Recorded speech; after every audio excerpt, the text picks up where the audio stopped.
పవన్ కళ్యాణ్ గారి జన్మదిన సందర్భంగా ఇక్కడ జన సైనికులు అదేవిధంగా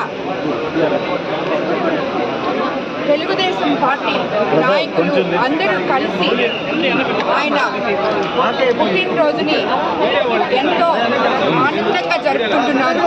దానిలో భాగంగా ఇక్కడ జన సైనికులు రక్తదాన శిబిరం స్టార్ట్ చేశారు. వాళ్ళందరికీ కూడా నిజంగా వాళ్ళ నాయకుడి మీద ఉన్న అభిమానానికి ధన్యవాదాలు తెలుపుకుంటున్నాను.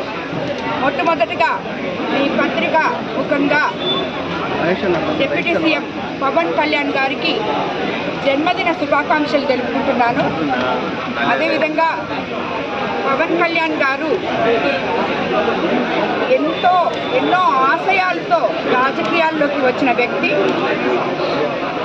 ఆయన ఆశయాలు ఈ యువకులందరూ ఆయన అడుగుజాడల్లో నడిస్తే రాబోయే రోజుల్లో ఈ భావి తరాల ఎందుకు అలా అంటున్నానంటే యువకులని పవన్ కళ్యాణ్ గారు అంటేనే జనసేన అంటేనే అందరూ యువకులే. నేను క్యాంపెయినింగ్ వెళ్ళినప్పుడు ఎక్కడికి వెళ్ళినా ఎంతోమంది జన సైనికులు నన్ను వచ్చి కలిసిన వాళ్ళు ఉన్నారు. వాళ్ళు కలవడమే కాకుండా ఎంతోమంది నా విజయానికి కృషి చేశారు. ఈరోజు పవన్ కళ్యాణ్ గారిని డిప్యూటీ సీఎంగా మనం చూడగలుగుతున్నామంటే కూడా ఇటు తెలుగుదేశం పార్టీ జన సైనికులు కలిసి చేసిన విధానమే ఇది. కాబట్టి వాళ్ళందరూ కూడా ఇదే మాదిరిగా మనము కలిసిమెలిసి ఉండాలని జన సైనికులకి, తెలుగుదేశం నాయకులకి, కార్యకర్తలకి అందరికీ కూడా నేను ఒకటే చెప్తున్నాను. మీ అందరూ కలిసిమెలిసి మనం ఇలాగే ముందుకు సాగాలని చెప్పి నేను మిమ్మల్ని అందరినీ కూడా కోరుకుంటున్నాను. నేను పవన్ కళ్యాణ్ గారిని వెళ్ళి కలిసినప్పుడు ఆయన చెప్పారు మన నెల్లూరు గురించి. నేను ఈస్ట్లో వెస్ట్లో నాకు చాలామంది అభిమానులు ఉన్నారు అనుకున్నానమ్మా. నెల్లూరులో నాకు ఇంతమంది యువ నాయకులు నా వెనక నడుస్తున్నారని, నాతో కలిసి నడుస్తున్నారని నాకు నెల్లూరుకు వచ్చినప్పుడే అర్థమైంది.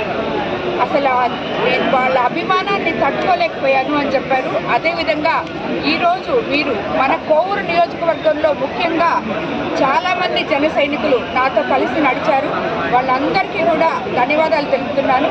మీ అందరూ కూడా ఇప్పుడు ఇక్కడ అలాగే ఇందుకూరుపేట మండలంలో, ఉచ్చి మండలంలో, నా నియోజకవర్గంలో అందరూ ప్రతి మండలంలో రక్తదాన శిబిరాలు ఏర్పాటు చేశారు. వాళ్ళందరికీ కూడా ధన్యవాదాలు తెలుపుతున్నాను. ఊరు ప్రజలందరికీ నమస్కారం. ముందుగా మా పవన్ కళ్యాణ్ గారైన మా జనసేన అధ్యక్షుడు పవన్ కళ్యాణ్ గారికి జన్మదిన శుభాకాంక్షలు. ఈరోజు మా కళ్యాణ్ బాబు గారి పుట్టినరోజు సందర్భంగా కోవూరు నియోజకవర్గంలో రక్త శిబిరం జరుగుతుంది. ప్రతి మండలంలో, ప్రతి గ్రామంలో మొక్కలు నాటడం కానీ, రక్తదానం కానీ ఎన్నో కార్యక్రమాలు జరుగుతూ ఉన్నాయి. ఆయన బర్త్డే సందర్భంగా ఈ పవన్ కళ్యాణ్ గారు పార్టీ పెట్టిన దగ్గర నుంచి ఈ రోజు వరకు కూడా ఆయన ఆలోచన విధానం ఒకటే. పేద ప్రజలకి ఎప్పుడూ అందుబాటులో ఉండాలని చెప్పి, 10 మందికి సాయం చేయాలని చెప్పి ఒకే దిశగా ఆయన పయనిస్తున్నారు. అదేవిధంగా ఈరోజు సంకల్పం గొప్పదైతే, ప్రకృతి కానీ మన కోరిక బలమైనదైతే భగవంతుడు అంతా సహకరిస్తాడన్నట్టు ఈరోజు పవన్ కళ్యాణ్ గారు డిప్యూటీ సీఎంగా అయ్యి ఎంతోమందికి ఎన్నో రకాలుగా సహాయం చేస్తూ న్యాయం జరిగేలాగా ఈరోజు ప్రభుత్వ అధికార దిశలో నిలబడున్నారు. గాలికి నిప్పు తోడైనట్టుగా మా కోవూరు కాన్స్టిట్యున్సీకి మా ప్రశాంతమ్మ గారు అదే ఆలోచన విధానం, ఎప్పుడూ కూడా ప్రజలకి మంచి చేయాలనే ఆలోచన ఉండేవారు. ఈరోజు మా కోవూరు కాన్స్టిట్యున్సీకి ఎమ్మెల్యే అవ్వడం అనేది కోవూరికి మరొక అదృష్టం. ఈ విధంగా మా పవన్ కళ్యాణ్ గారు సంకల్పం గట్టిది కాబట్టి ఆయన ఆలోచనల విధానంగానే ప్రతి ఒక్క జన సైనికుడు కానీ, కార్యకర్తలు కానీ, మా వాళ్ళు ప్రతి ఒక్కరూ కూడా ప్రజలకి ఎల్లవేళలా సాయం చేసే దిశగా ఉండాలని చెప్పి ఆయన అదే దిశలో ఎందరికీ మంచి జరగాలని చెప్పి ఎక్కడ ఎవరు ఇబ్బంది పడుతున్నా కూడా ముందడుగు వేస్తూ ముందుకెళ్తూ ఉన్నాము, వెళ్తాం కూడా. మా పవన్ కళ్యాణ్ గారు ఇలాంటి బర్త్డేలు ఎన్నెన్నో జరుపుకోవాలని చెప్పి నేను కోరుకుంటున్నాను. ఆయన పుట్టినరోజు సందర్భంగా ప్రతి ఒక్కరూ కూడా ఇదే విధంగా ప్రతి దగ్గర కూడా 10 మందికి సాయం చేయమని చెప్పి కోరుకుంటున్నాను. సెలవు తీసుకుంటాను.